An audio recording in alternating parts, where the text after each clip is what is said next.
শুক্রবার দুপুরে রাজ্যপালের অভিবাদনের মধ্য দিয়ে শুরু হয় নতুন মন্ত্রিসভার শপথ গ্রহণ অনুষ্ঠান। শ্রীমন্ত শঙ্করদেব কলাক্ষেত্রে তখন তিল ধারণের জায়গা ছিল না। ভেতরে বাইরে 4 নতুন অনুগামীদের ভিড়। প্রথমে শপথ নেন ডিব্রুগড়ের বিধায়ক তথা প্রবীণ বিজেপি নেতা প্রশান্ত ফুকন। মই শ্রী প্রশান্ত ফুকন ঈশ্বৰৰ নামত শপথ খাই কওঁ যে মই অসমৰ ৰাজ্যমন্ত্ৰী স্বৰূপে মোৰ কৰ্তব্য যথাযথ সম্পাদনত। এরপর হিন্দিতে শপথ নেন লক্ষ্মীপুর আসনের বিধায়ক কৌশিক রায়। मैं कौशिक राय ईश्वर की शपथ लेता हूं कि मैं विधि द्वारा स्थापित भारत के संविधान के प्रति श्रद्धा और निष्ठा रखूंगा। শপথ গ্রহণের পর এনকেটিভি বাংলাকে দেওয়া সাক্ষাৎকারে কৌশিক রায় বলেন, মন্ত্রিত্ব লাভের সঙ্গে সঙ্গে দায়িত্ব অনেকটাই বেড়ে গেল।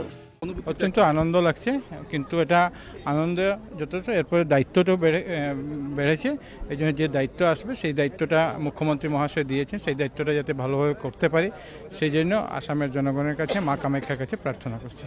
আর বরাকভ্যালিতে অনেক সমস্যা আছে, রাস্তাঘাট অনেকগুলি সমস্যা ছিল মাননীয় মুখ্যমন্ত্রীর নেতৃত্বে সেগুলি অনেকগুলোর সমাধান হয়েছে। কিছু কাজ বাকি আছে, সেই কাজগুলি আমি এবং কৃষ্ণেন্দু পাল দুজনে মিলে করে নেব। কৌশিক রায়ের পর বাংলায় শপথ নেন পাথারকান্দির যুব বিধায়ক কৃষ্ণেন্দু পাল। আমি কৃষ্ণেন্দু পাল ভগবানের নামে শপথ করিতেছি যে আইনত প্রতিষ্ঠিত ভারতীয় সংবিধানের প্রতি দৃঢ় বিশ্বাস ও আনুগত্য রক্ষা করিব। আমি ভারতের সার্বভৌমত্ব ও অখণ্ডতা রক্ষা করিব। আমি আসাম রাজ্যের মন্ত্রী হিসাবে আমার কর্তব্য বিশ্বস্তভাবে ও বিবেক পরায়ণতার সহিত সম্পন্ন করিব। এনকেটিভি বাংলাকে দেওয়া সাক্ষাৎকারে মন্ত্রী কৃষ্ণেন্দু পাল বলেন, মা কামাখ্যার আশীর্বাদ নিয়ে মুখ্যমন্ত্রীর নেতৃত্বে রাজ্যবাসীর কল্যাণে কাজ করে যাবেন তিনি।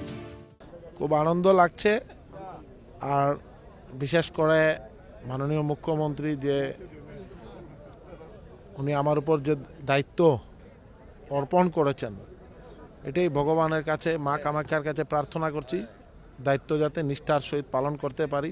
বরাক উপত্যকা তথা সমগ্র আসামের সব নাগরিকের হিতে যাতে কাজ করতে পারি, এবং এমন একটা সুযোগ পেয়েছি, আমি বিশেষ করে নিজেকে ভাগ্যবান ভাবছি যে একজন dynamic chief minister in India, সমগ্র ভারতবর্ষের মধ্যে একজন ডায়নামিক চিফ মিনিস্টারের নেতৃত্বে কাজ করার সুযোগ পেয়েছি।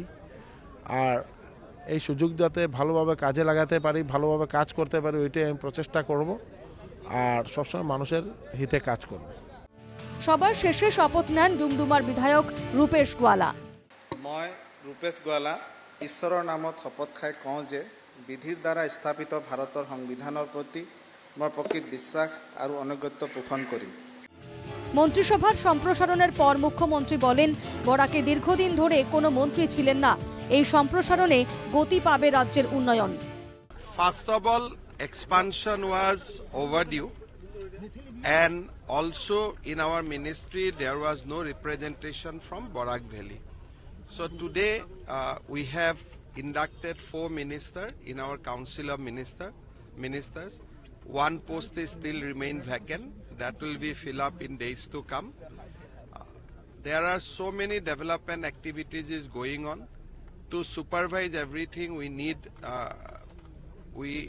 there was a requirement of more hands. Today with induction of 4 ministers, the council of ministers will be strengthened and we will be able to dedicate more for the development of Assam. উল্লেখ্য, নতুন 4 মন্ত্রীর কার্যকাল হবে প্রায় 1 বছর। এই সময়ের মধ্যে কোন কোন মন্ত্রী রাজ্যবাসীর নজর কাড়েন সেটাই হবে লক্ষণীয়। ভিডিও জার্নালিস্ট দীপঙ্করের সঙ্গে হিরণময় ভট্টাচার্যের রিপোর্ট, এনকেটিভি বাংলা।